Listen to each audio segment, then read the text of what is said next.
భగవంతుని ముందు మనమెంత? స్వామి వివేకానంద తన దేశ పర్యటనలో భాగంగా తన బృందంతో కలిసి శ్రీనగర్ సందర్శించారు. ఆయన మనసు ఉన్నట్టుండి కాళికామాత వైపు మళ్ళింది. అప్పటికప్పుడే అమ్మవారి మీద ఓ పద్యం రాశాడు. తరువాత దగ్గర్లోనే ఉన్న క్షీరభవాని ఆలయానికి వెళ్ళాలనుకున్నాడు. ఈ ఆలయం ముస్లింల దాడిలో చాలా వరకు పాడైపోయింది. అక్కడికి వెళ్ళి ఆ ఆలయం శిథిలాన్ని చూస్తూ చాలా బాధపడి తనలో తానే ఇలా అనుకున్నాడు. ఇంత ఘోరం జరుగుతుంటే ఇక్కడి ప్రజలు కనీసం ప్రతిఘటించకుండా ఎలా ఉండగలిగారు?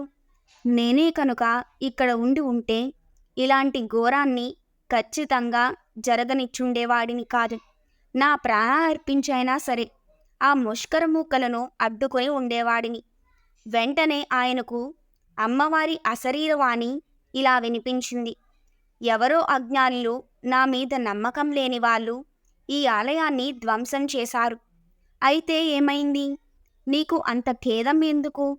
నువ్వు నన్ను రక్షిస్తున్నావా, లేక నేను నిన్ను రక్షిస్తున్నానా?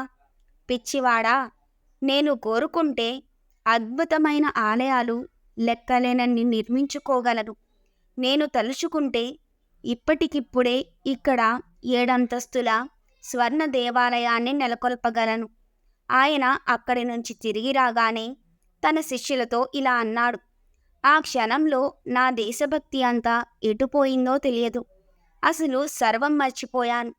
ఆమె ముందు నేనెంత? కేవలం ఒక పసిబాలుడు అంతే. ఇది స్వామి వివేకానంద జీవితంలో జరిగిన నిజమైన సంఘటన.